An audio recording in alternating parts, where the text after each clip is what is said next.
My name is Alisha Alam. I am from class 11 in BM Inter College सिवा। मेरा जो theme है वो है पारंपरिक ज्ञान प्रणाली। इसका अर्थ होता है जो परंपरा के तौर पे हम वैज्ञानिकों के द्वारा या अपने शिक्षकों के द्वारा जो ज्ञान प्राप्त करते हैं वो अपनी पीढ़ी को बताते हैं और हमारी पीढ़ी अपनी आने वाली पीढ़ी को वो बात बताती है। इसी में मैंने 2 मॉडल तैयार किया है। एक है आपका रजिस्ट्रेशन फॉर्म नहीं है? रजिस्ट्रेशन फॉर्म नहीं है? रजिस्ट्रेशन हुआ है कि नहीं? हुआ है। ऑनलाइन? हाँ। किस क्लास में हो? 11 मैम पर पढ़ी। अच्छा बोलिए। वो है ज्वालामुखी विस्फोट वोल्केनिक इरप्शन और सेकंड है महाद्वीपीय विस्थापन सिद्धांत। तो जैसा कि आप सब जानते हैं पृथ्वी की 3 सतहें हैं, क्रस्ट, मेंटल और कोर। क्रस्ट जो है वो भूभाग होता है, उसका निचली उसके बाद की सेकंड निचली परत है मेंटल और थर्ड परत है वो है कोर। कोर में मैग्मा लिक्विड में रहता है मैग्मा और वो जो मैग्मा को अगर थोड़ा सा भी स्थान मिलता है तो अपना स्थान बनाते हुए वोल्केनो के ऊपरी भाग से विस्फोट करता है। इससे बहुत से लाभ भी हैं और हानियां भी हैं। लाभ ये है कि जो फ्लूइड मात्रा में जो मैग्मा होता है उसमें बहुत से खनिज और पदार्थ जो है वो फ्लूइड मात्रा में रहते हैं जो वोल्केनिक इरप्शन से पृथ्वी के भूभाग में सतह पे आते हैं और जब हमें बहुत ही बेशकीमती जो है खनिज या कोई अनमोल पदार्थ जो है जमने के बाद उसमें से निकलता है। और हानियाँ ये हैं कि इससे बहुत ही प्रदूषण होता है। जब ये विस्फोट करता है तो मीलों मील तक पूरा धुएं का गुबार फैल जाता है। इससे बहुत ही नुकसान होता है। वनस्पतियों आसपास के क्षेत्र में जो वनस्पति होते हैं उनको भी बहुत ही नुकसान पहुँचता है। तो हम इसका क्या विस्फोट कराइएगा? हाँ थोड़ा सा बहुत दूर तक नहीं है। देखिए बहुत रोचक है। इसको वाला मेरा भी विस्फोट करा रही है, आप लोग देखिए। हो रहा है। हाँ। हो रहा है। नजदीक जूम करके बनाओ, जूम सौरभ की लाइन करो, यही से ताला बहुत है। आप जूम कर, जूम छोटा कर, जूम मत कर। नुकसान नहीं ना होगा?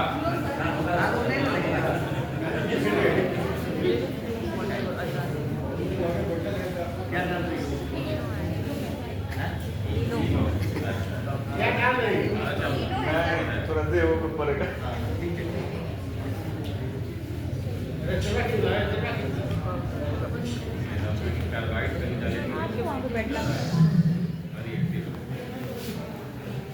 देखिए आप लोग ज्वालामुखी विस्फोट हो रहा है। ताली एक बार बजा दीजिए।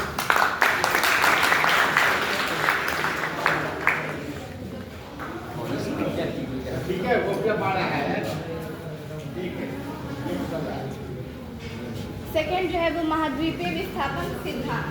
ठीक है, इसमें बहुत से वैज्ञानिकों का कहना था इनके अध्ययन के बाद कि जो हमारा 7 कॉन्टिनेंट है वो पहले एक ही भूभाग का हिस्सा था।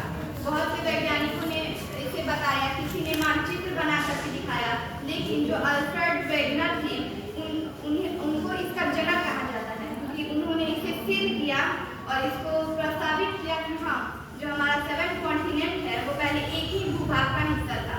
पहले प्राचीन समय में एक ही भूभाग था, ये पैंथिया, जिसमें 7 कॉन्टिनेंट जो है वो सम्मिलित रूप से थे और जो महासागरीय भाग था उसे पेनिनसुला कहा जाता था। उसके बाद बहुत वर्षों के बाद जो भूखंड है वो 2 भाग में बट गया, लॉरेंसिया और गोंडवाना लैंड, और उसके बीच में जो है वो 33 सागर आ गया था। उसके बाद जो 7 कॉन्टिनेंट अभी एट द प्रेजेंट में हैं उनका निर्माण हुआ।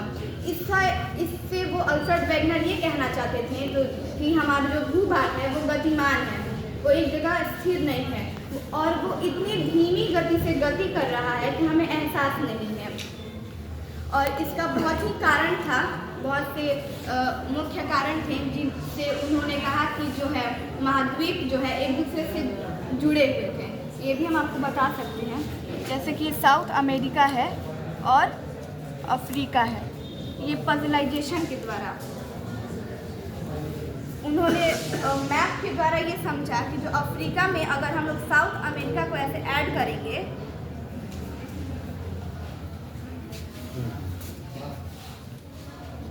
ऐड करेंगे हाँ तो सिमिलर पजल के द्वारा कि ऐसे जुड़ रहा है। और इससे ये भी पता उन्होंने जो इस कॉर्नर पे जो मिट्टी का खनिज पदार्थ का जो आयु, जो यहाँ पे जो आयु था वही आयु खनिज का, अयस्क का और जो पदार्थ थे उसका इस तट रेखा पे वही आयु पता चला। और जो यहाँ पे स्पेसिस जो पेड़ पौधे के थे, जीव जंतु के जो स्पेसिस इस कॉर्नर पे था, इस कॉर्नर पे स्पीसीज का जो आयु था वही आयु इस कॉर्नर पे भी था। तो ये पूर्णतः सिद्ध हो गया कि जो हमारे महाद्वीप हैं वो पहले एक ही भूभाग का हिस्सा था। और इसका निष्कर्ष यह निकलता है कि हमारा जो महाद्वीप है भूमि अभी भी गतिमान है। आने वाले समय में बहुत वर्षों के बाद जैसे ये 7 महाद्वीप का निर्माण हुआ, हम लोगों का जो टॉपिक है मानवीय गतिविधियों का हमारे पर्यावरण पर प्रभाव, तो जो टॉपिक चुनना था वो हमारे जो रिलेटेड जो एरियाज हैं उसकी जो समस्याएं हैं उसको लेकर के। मतलब आपने जो प्रोजेक्ट बनाया वो मानवीय गतिविधियों का पर्यावरण पर प्रभाव, इस टॉपिक से ये कैसे कोरिलेट करता है?